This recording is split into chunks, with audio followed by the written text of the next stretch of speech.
విశ్వమంతటిని విరాట్ రూపుని దేహంగా దర్శించుకునే సంస్కృతి మనది. మనకు భగవంతుడు ఎక్కడో లేడు, అంతటా అన్నింటా ఆ పరమాత్ముడే. జగత్తుని కేవలం జగత్తుగా మాత్రమే కాక జగన్నాథమయంగా చూడగలగడమే మన ఆచార వ్యవహారాల వెనుక దాగి ఉన్న సత్యం. ఈ నేపథ్యంలో దారు బ్రహ్మంగా కీర్తించబడుతూ సప్తమోక్ష పట్టణాలలో ఒకటైన పూరీ క్షేత్రంలో నివాసం ఏర్పరచుకుని సాక్షాత్ బ్రహ్మదేవుని చేత తొలి పూజలను అందుకున్న జగన్నాథమూర్తి విశేషాలను తెలుసుకుందాము. బంగాళాఖాతం ఒడ్డునే ఉన్న పూరీ క్షేత్రానికి పురుషోత్తమ క్షేత్రమని, శ్రీ క్షేత్రమని, శంఖ క్షేత్రమని పలు నామాలు ఉన్నాయి. ఈ క్షేత్రం శంఖం ఆకారంలో నెలకొని ఉండడంతో దీనిని శంఖ క్షేత్రంగా వ్యవహరిస్తారు. శంఖం అజ్ఞాన నిద్ర నుండి మేల్కొల్పుతుందని తంత్రాలు వెల్లడిస్తున్నాయి. యముడు ఈ క్షేత్రంలో ప్రవేశించలేడని పురాణాలు వివరిస్తున్నాయి. జగన్నాథుడిని ఆశ్రయించిన వారిని అజ్ఞాన రూపమైన మృత్యువు దరిచేరలేదు కదా. విశ్వవిఖ్యాతిని గాంచిన పూరీ జగన్నాథుడు అనగానే రెండు విషయాలు టక్కున స్ఫురిస్తాయి. ఒకటి విచిత్రమైన ఆకృతిలో ఉన్న స్వామి రూపం, రెండవది అశేష జనవాహిని మధ్య సాగే స్వామి రథయాత్ర. ఆలయ గర్భ మందిరంలో రత్నపీఠంపై కాలవర్ణంతో శోభిల్లే జగన్నాథుడు, శ్వేతవర్ణాన్ని కలిగి ఉన్న బలభద్రుడు, నడుమ స్వర్ణవర్ణంతో సుభద్రాదేవి, స్వామికి ఎడమవైపున స్తంభరూపంలో సుదర్శనమూర్తి దర్శనమిస్తారు. ఈ మూర్తులన్నీ దారువతో అంటే కొయ్యతో చేయబడినవే. బాహ్య దృష్టితో పరికిస్తే ఈ మూర్తుల్లో ఏ మూర్తికి చెవులు పెదవులు ఉండవు. జగన్నాథ బలభద్రులకు మోచేతుల వరకే ఉంటాయి. సుభద్రాదేవికి చేతులు లేవు. వేదాంత భాషలో భగవంతుడిని పరబ్రహ్మంగా చెప్పుకున్న వ్యవహారంలో కూడా దారు బ్రహ్మంగా పిలువబడే ఏకైక స్వామి జగన్నాథుడే. ఏ శిల్పశాస్త్రానికి అందని మూర్తి ఈ జగన్నాథుడు. శ్వేతాశ్వతరోపనిషత్తులో వర్ణించబడిన పరబ్రహ్మానికి సరిగ్గా సరితూగుతూ దర్శనమిస్తాడు ఈ స్వామి. జగన్నాథ స్వామిని చూడగానే ముందుగా మన దృష్టిని ఆకర్షించేవి స్వామి నయనాలు.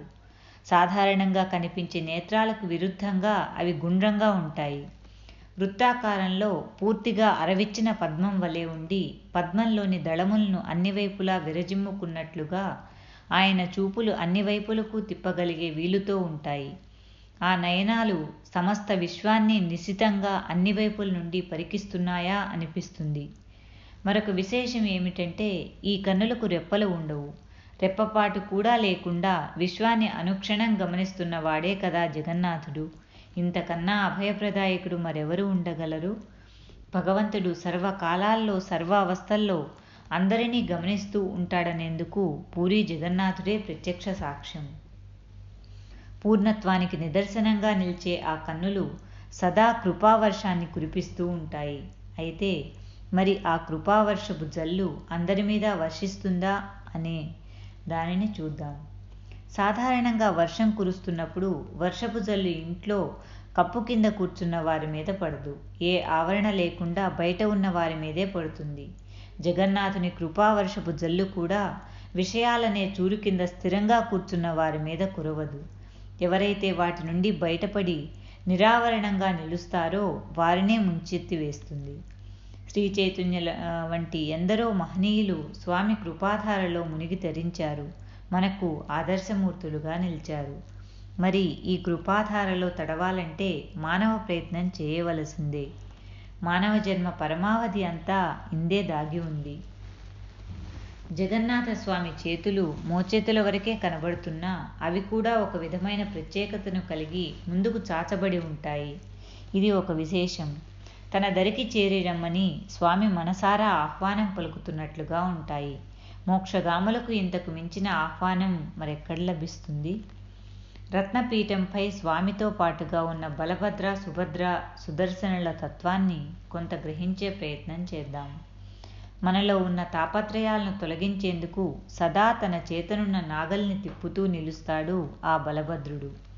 మన కర్మఫలాలను తొలగించుకునేందుకు స్ఫూర్తిదాయకంగా నిలిచే ఈ బలభద్రునికి సంకర్షణుడు, బలరాముడు, శేషుడనే ఇతర నామాలు కూడా ఉన్నాయి. ఇతడు ద్వివిధుడనే రాక్షసుని సంహరించినవాడు.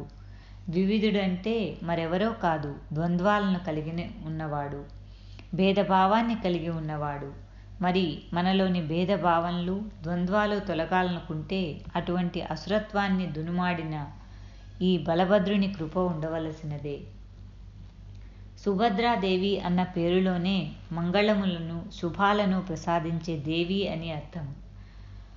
సామాన్యంగా మనం మన చుట్టూ మంగళకరమైన, శుభప్రదమైన సంఘటనలు జరగాలని, అటువంటి వాతావరణంలో సదా ఉండాలని ఆశిస్తాం, ప్రార్థిస్తాం. కానీ మనలోనే మంగళం ఉత్పన్నం కావాలని అనుకోము. మనలో ఆ ఆర్తి ఉంటే అటువంటి భద్రభావనలు, శుభ సంకల్పాలను మనలో వృద్ధి చేయగలదు ఈ సుభద్రాదేవి. స్వామి భావాలకు అనుగుణంగా వర్తిస్తూ సమస్త విశ్వాన్ని మోహింపచేయగల యోగమాయ ఈ తల్లి. ఈమె అనుగ్రహం ఉన్నవారు బంధాల నుండి విడివడి స్వామి చరణాలను చేరుకోగలరు. సుదర్శనమూర్తి వద్దకు వస్తే పరంధాముని మార్గంలో నడిచే భక్తులకు కోటి సూర్యకాంతిలు వెదజల్లుతూ ఒక మార్గదర్శకుని వలె నిలుస్తాడు. అంతేకాదు, జగన్నాథుని వైభవాన్ని స్పష్టంగా దర్శింపచేస్తాడు. సుదర్శనం అంటే మంచి దర్శనం అనే కదా అర్థం. పూరి ఆలయ గోపురంపై నిలిచి ఉన్న ఈ సుదర్శన చక్రం ఏ వైపు నుంచి చూసినా ఒకేలాగా కనిపిస్తూ ఏ మార్గంలో వచ్చినా స్వామిని చేరుతారనే అభయాన్ని అందజేస్తుంది. జగన్నాథ స్వామికి ఏడాది పొడవునా ఎన్నో వేడుకలు, ఉత్సవాలు జరుగుతూనే ఉన్నా ఘోషయాత్రగా పేరుగాంచిన రథయాత్రను దర్శించేందుకు రెండు కళ్ళు సరిపోవు. విశ్వరథాన్ని అధిష్ఠించి ప్రపంచాన్ని నడిపే జగన్నాథుడి వైభవం అంతా ఈ రథయాత్రలోనే కనిపిస్తుంది. ఈ రథయాత్ర భారతీయ ఆధ్యాత్మికతకు, భేదరహిత సమైక్య తత్వానికి ప్రతీకగా నిలుస్తుంది. భవరోగ పీడితులైన సమస్త ప్రజానీకానికి తానున్నాననే సాంత్వనను కలుగజేస్తూ తన వద్దకు రాలేని ప్రజల కోసం ఆలయంలోని మూల విరాట్టే రథయాత్ర పేరిట ఇలా ఏడాదికి ఒకమారు కదలి రావడం పూరీ క్షేత్రంలో మాత్రమే కనిపిస్తుంది. ఆషాఢ శుక్ల ద్వితీయ నాడు రత్నపీఠాన్ని వదిలి జగన్నాథ, బలభద్ర, సుభద్రలు జనసముద్రం మధ్యకు 3 రథాలపై ఊరేగుతూ కదలి రావడం ఒక దివ్య దృశ్యం. చూసినంతనే ఒక అపూర్వమైన అనుభూతిని కలుగజేస్తుంది. పూరి ఆలయం నుండి 3 కిలోమీటర్ల దూరంలో ఉన్న గుండీచాగర్ అనబడే మందిరం దాకా ఈ రథయాత్ర సాగుతుంది. అక్కడ వారం పాటు కొలువై ఈ మూర్తులు తిరిగి రత్నపీఠాన్ని చేరుకుంటారు. పూర్వం స్వామికి ఆలయం కట్టించిన ఇంద్రజుమ్న మహారాజు 1000 అశ్వమేధ యాగాలు చేసి స్వామిని దర్శించుకున్న ప్రదేశం ఇదేనని పురాణ కథనం. యాత్ర ఆరంభానికి ముందుగా మహారాజు వంశస్థులు చెహురా పహరా అనబడే బంగారు చీపురుతో రథాన్ని శుభ్రం చేస్తారు. నేటికి ఈ ఆనవాయితీ కొనసాగుతోంది. భగవంతుని ముందు అందరూ సమానులేనని తరతరాలుగా వస్తున్న ఈ సంప్రదాయం తెలియజేస్తుంది. బాహ్యంగా ఎంతో వేడుకతో వైభవంగా సాగే ఈ రథయాత్ర వెనుక ఒక చక్కటి సందేశం దాగి ఉంది. భగవన్ నిర్మితమైన మానవ శరీరం అనే రథంలో పరమాత్ముడు జ్యోతి స్వరూపుడై వెలుగొందుతున్నాడు. రథం ఎంత వైభవంగా అలంకరించబడినా లోపల ఉన్న మూర్తికే విలువ ఉంటుంది. దాని మీద దృష్టిని సారించినప్పుడే సాఫల్యం కలుగుతుంది. పురములు అంటే మానవ దేహములు తాముగా ఈ జగత్తులో మనగలుగుతున్నామనే భ్రాంతితో ఉంటాయి. కానీ సకల పురములను నడిపించే ఈశ్వరునిలో సమస్త లోకాలు దాగి ఉన్నాయని, తమని నడిపించేది కూడా ఆ ఈశ్వర శక్తేనని గ్రహించజాలరు.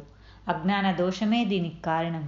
దీన్ని తొలగించుకునేందుకే అన్ని సాధనలు కఠోపనిషత్తులోనూ, భాగవతంలోని పురంజనోపాఖ్యానంలోనూ దీనినే వివరిస్తూ మానవ శరీరం అనే రథానికి జ్ఞానేంద్రియాలనే 5 గుర్రాలు, మనస్సు అనే పగ్గం, బుద్ధి అనే సారథి ఉంటారని, పుణ్యపాపాలే ఆ రథచక్రాలని, కర్మేంద్రియాలు దాని మార్గాలని, సప్తధాతువులు దాని ఆవరణలని, తన్మాత్రలు ఆ రథంలోని ఆయుధాలనే వివరణను విపులంగా అందించారు.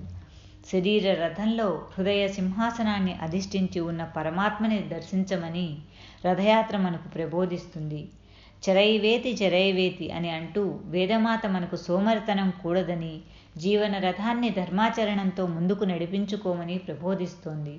రథయాత్ర ఆరంభంలో మహారాజు బంగారు చీపురుతో రథాన్ని శుభ్రం చేసినట్లుగా మన ఈ శరీరం అనే రథాన్ని శుభ సంకల్పాలు మంగళ భావనలతో ముందుగా శుద్ధి చేసుకోవాలి.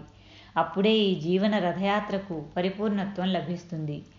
కట్టెలయందు అగ్నివలే సకల ప్రాణులయందు నేను అంతర్యామిగా ఉన్నట్లు జీవుడు గ్రహించినంతనే అతనిలోని అజ్ఞాన రూపమైన మోహం తొలగిపోవును అని భాగవతంలో భగవానుడు స్వయంగా సెలవిచ్చాడు. దారు బ్రహ్మంగా కీర్తించబడే జగన్నాథుడు మనకు అంతర్లీనంగా అందించే సందేశం ఇదే.